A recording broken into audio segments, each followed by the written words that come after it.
Morris POV. Anong kailangan nyo dito? Seryoso na tanong ko sa kanila. I'm here for my daughter. Gusto ko lang siyang makasama at makausap. Sagot sa akin ni Jesusa. Kay Ninong ka magpaalam at hindi mo pwedeng basta nalang kunin si Ashley na walang pahintulot ng daddy niya. Mahina akong sabi ko sa kanya. Sino ka ba? Sino ka ba sa tingin mo? Sino ka para pagbawalan ako sa sarili kong anak? Tanong niya sa akin. Ako na ngayon ang guardian ni Ashley. Hanggat nasa poder ko siya ay responsibilidad ko siya. Mahinahon na sabi ko sa kanya.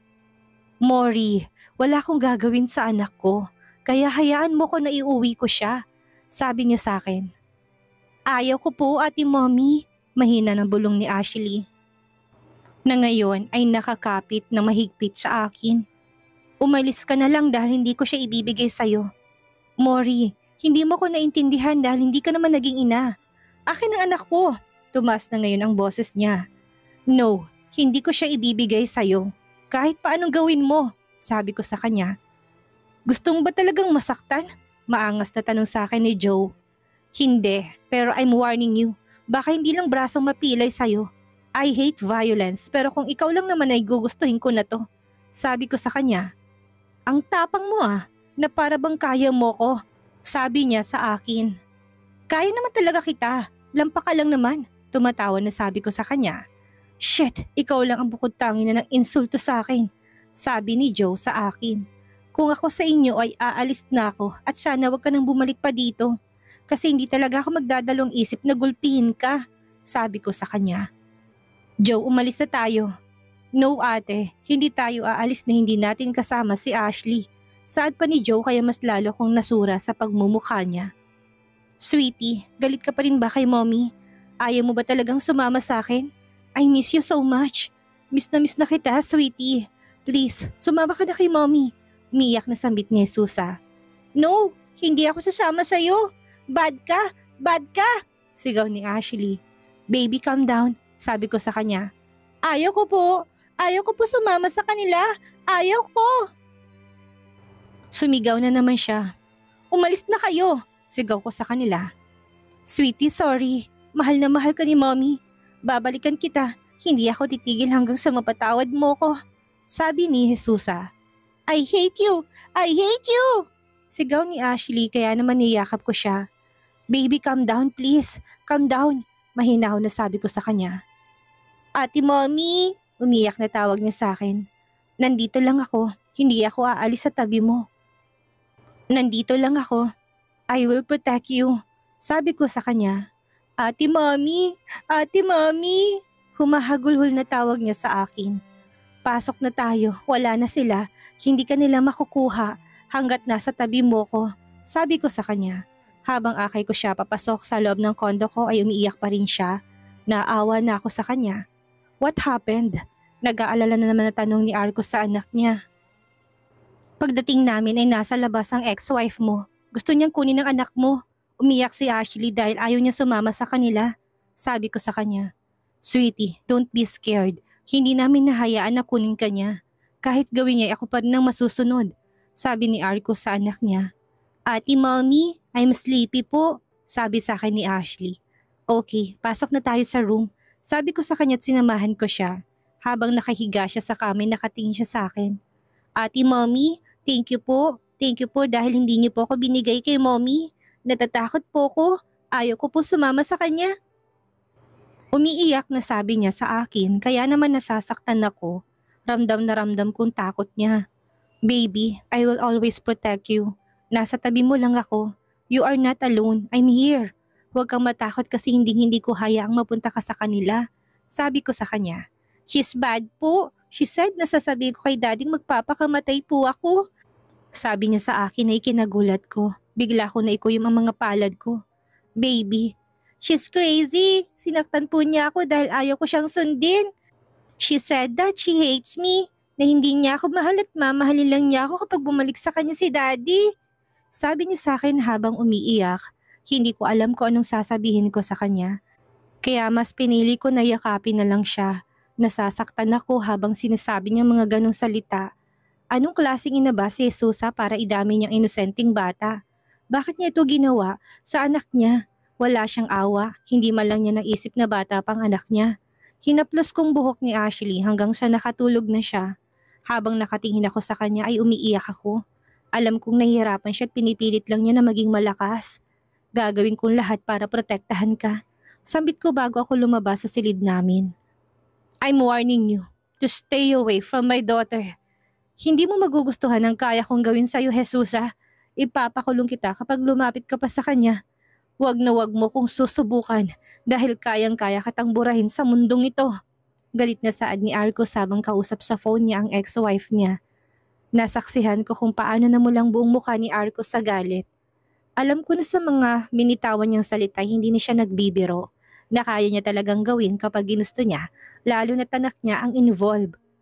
I'm sorry, sabi niya sa akin dahil napansin niya ako. Siya ang dahilan kaya nagkaganito si Ashley. Tanong ko sa kanya. Dahil pinilit niya to, dahil pinagbantaan niya, nagbitiw siya ng masasakit na salita sa bata. Tao pa ba siya? Sabi ko kay Arcos. Tell me, siya ba? Siya ba ang dahilan ng lahat ng ito? Sabihin mo naman sa akin para alam ko. Gusto kong malaman. Umiiyak na ako ngayon dahil gusto ko talagang marinig ang sagot niya. Yes, siya nga. Sinira niyang anak namin. She used Ashley against me because she wants me back. Ginamit niyang anak ko at sinaktan niya. Sagot niya sa akin. She's crazy, baliw na talaga siya. Makasarili siya dahil hindi man lang niya naisip ang maging epekto ng ginawa niya sa anak niyo. Pigil ng galit na saad ko. That is why I'm doing my best para ilayo sa kanyang anak ko. Ginagawa ko lahat to protect my daughter. Sabi sa akin ni Arcos. Ako rin, gagawin ko rin ang lahat na makakaya ko para hindi na masaktan si Ashley. Thank you, mahal. Sabi niya sa akin. Samahan mo na muna siya sa loob. Magluluto lang ako ng pagkain natin. She needs you now. Kaya manatili ka lang sa tabi niya. Sabi ko sa kanya. Mga alis na sana ako pero pinigilan niya ako. Tumingin ako sa kanya at tinalikan ko siya sa labi. Shit, gusto ko na kagad gumaling. Bulalas niya na ikinangiti ko. Yan kasi bida-bida ka. Alam mo naman na masakit ng paa mo, naglaro ka pa. Pa-impress ka masyado, sabi ko sa kanya. Gagalingan ko talaga, lalo na't wala sa akin ang suporta mo. Sabi niya sa akin, nasa iyo naman ang puso ko eh. Sabi ko sa kanya at patakbo akong pumasok sa kusina. Yes, ang corny mo, Mori. Sad ko sa sarili ko. Hiyang-hiya ako sa lumalabas sa bibig ko. Bakit ko ba nasabi yon? Bigla na lang uminit ang buo kong muka, kaya sinampal-sampal ko to. Mahal, ay kabayo ka. Nagulat ako dahil nasa likuran ko na pala siya. May kailangan ka ba? Tanong ko sa kanya. Let's talk later. Sasabihin ko sa iyong lahat. Saad niya sa akin. Sabihin mo sa akin kapag handa ka na. Hindi mo kailangan magmadali, sabi ko kay Arcos. Thank you, mahal. Pero pag-usapan natin mamaya. Gusto mo ba akong samahan na uminom? Tanong niya sa akin.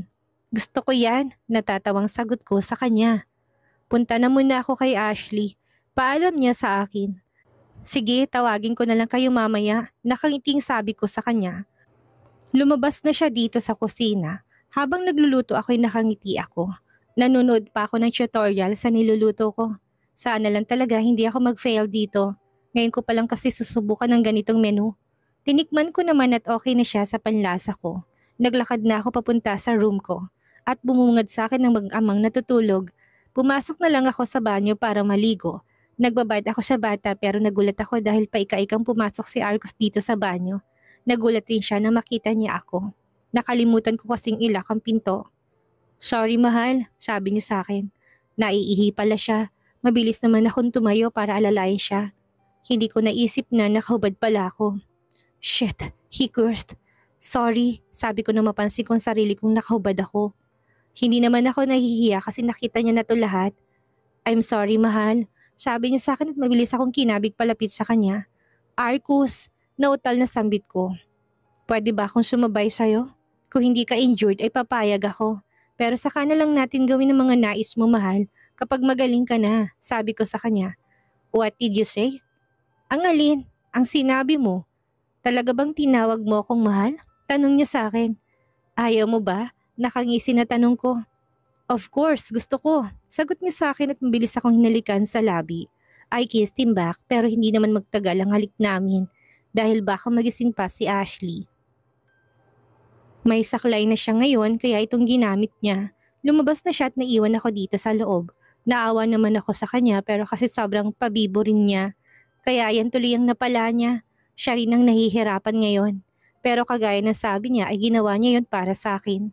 Ayaw ko lang aminin pero habang pinapanood ko siya ay para lang siyang college student na naglalaro.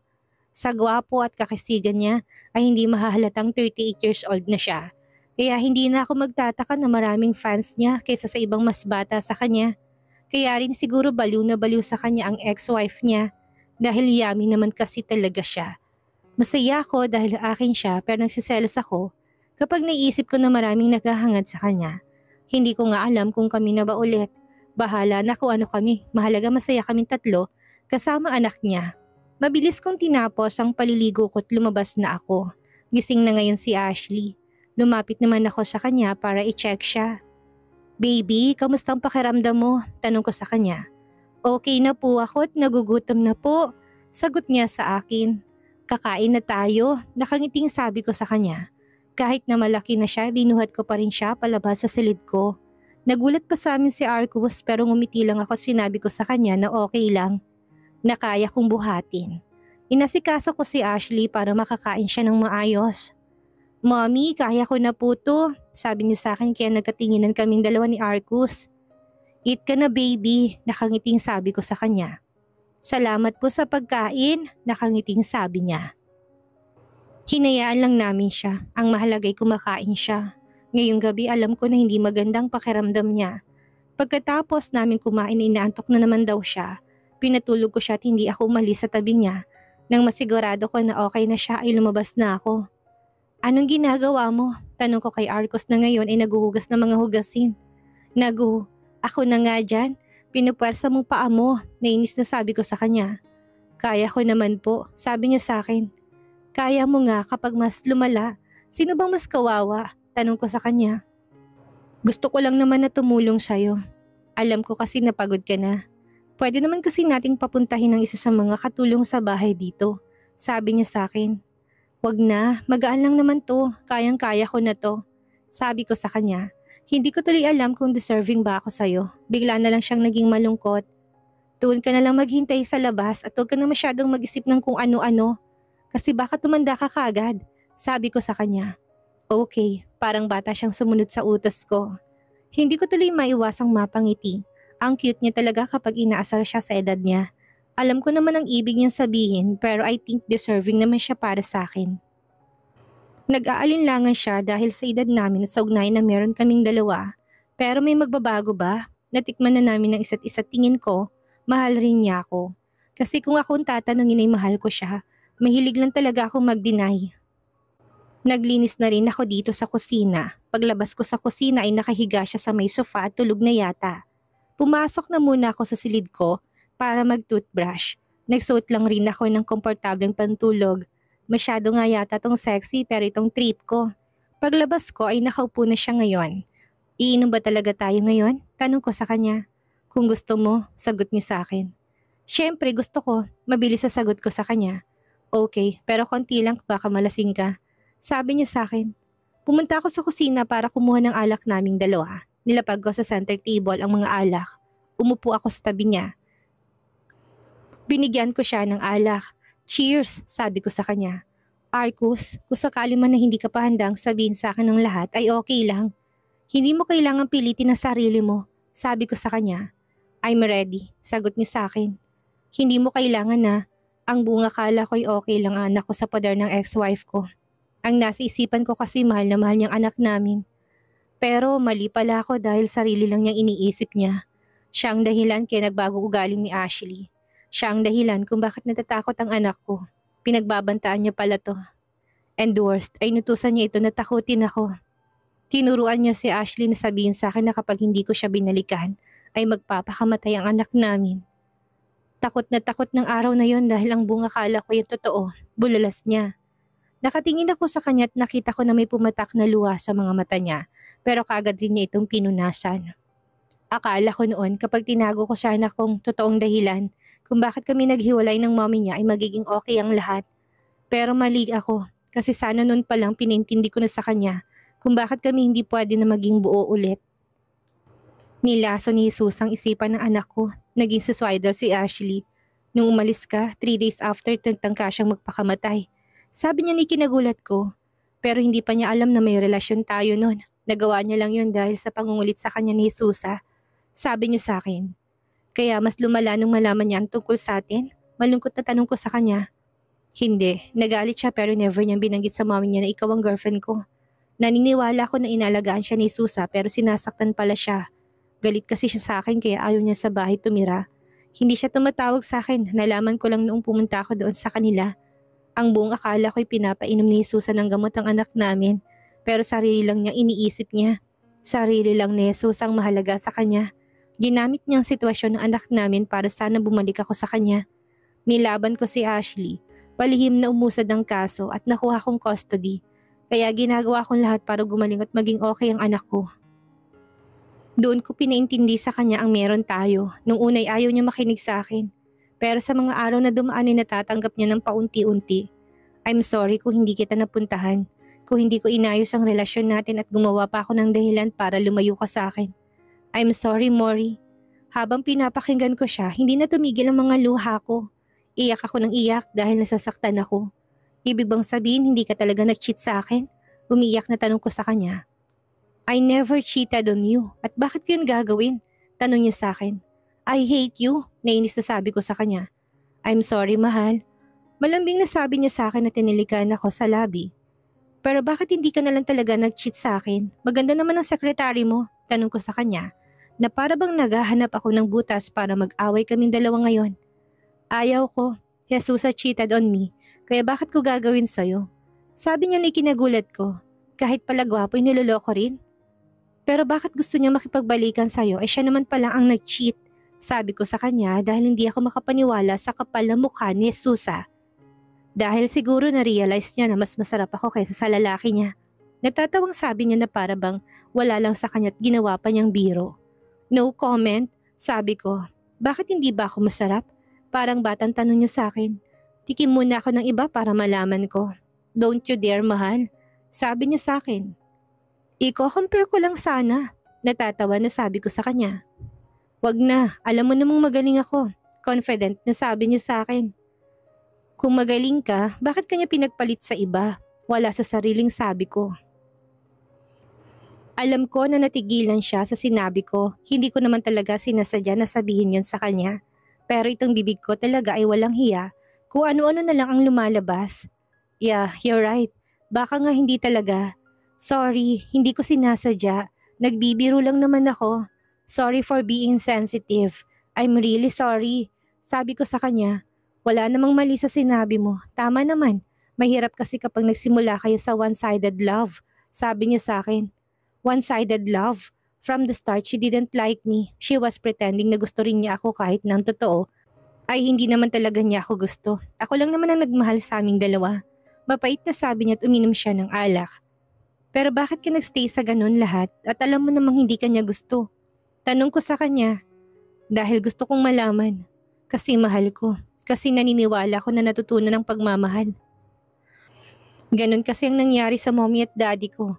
Si mommy, hindi naman niya mahal ang daddy ko, pero natutunan niya tong mahalin.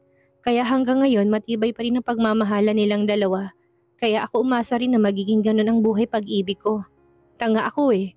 Pagkak niyang tumawa. Stop na nga, huwag na nating pag-usapan. Uminom na lang tayo. Tapos na yon, naka-move on ka na, hindi ba? Matagal na, sagot niya sa akin at kinabig ako para halikan sa labi. Mabilis akong lumipat sa kandungan niya. Nagtagpong mga mata naming dalawa. Hinaplos kong pisngi niya kaya mas umigpit ang hawak niya sa bewang ko. Makikipag-date ka pa ba sa iba? Tanong ko sa kanya dahil bigla ko na lang naalala. Gusto mo ba? Kasi sabi mo makikipag-date na lang ako sa iba. Ikaw kung gusto mo. Sino ba naman ako para pigilan ka? Sabi ko sa kanya. Sino ka? Hindi mo ba alam kung sino ka sa buhay ko? Tanong niya sa akin. Inaanak mo? Mabilis sa sagot ko sa kanya.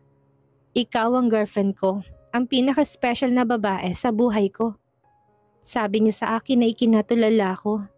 Girlfriend? Hindi ba break na tayo? Tanong ko sa kanya. Hindi naman ako sumang-ayon sa'yo.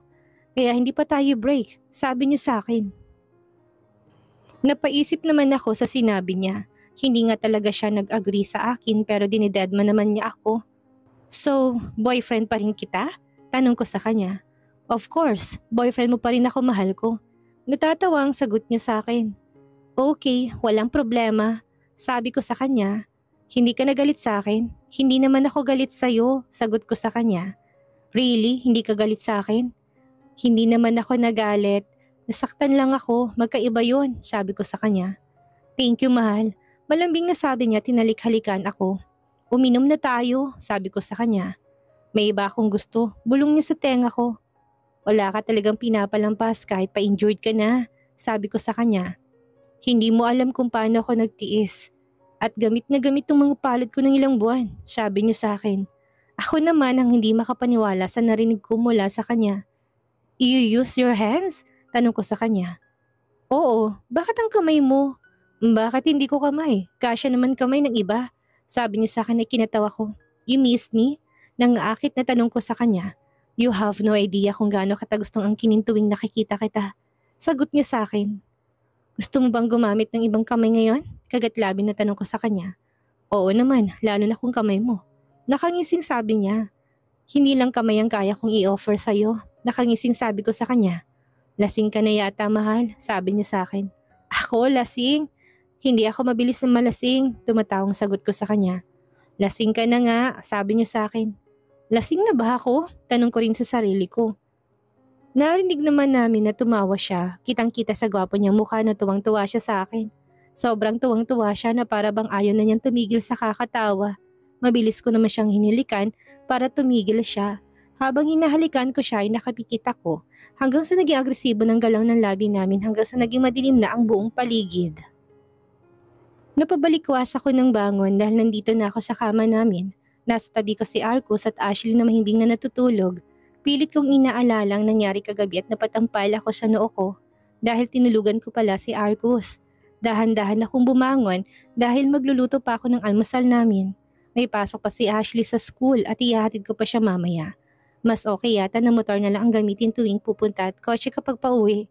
Pagkatapos ko magluto ay pumasok ako ulit sa room ko para gisingin na silang dalawa. Mahal, later na lang ako. Masakit ang paa ko, sabi sa akin ni Arcus na halatang inaantok pa. Bakit hindi mo kasi ako ginising kagabi? Bakit kasi binuhat mo pa ako? Yan tuloy ang nangyari, napuwersa tuloy. Nainis na sabi ko sa kanya. Mahal kasi, I'm sleepy na po, mommy, biglang sabi sa akin ni Ashley. Are you not feeling well, baby? Malumanin na tanong ko sa kanya. Yes po, mommy, sagot niya sa akin. Mahal, can we call the doctor? Para sana i-check si Ashley. Sabi ko kay Arcus. Okay, mahal, tatawagan ko si Doc para pumunta dito. Mas okay rin na ipatingin natin siya ngayon. Sabi sa akin ni Arcus na ngayon ay nakaupo na sa kama at nakatingin sa anak niya. Hindi namin pwedeng hayaan na ganito si Ashley. She needs professional help. Alam ko na may nararamdaman na naman siya lalo na't ginugulo siya ni Jesusa.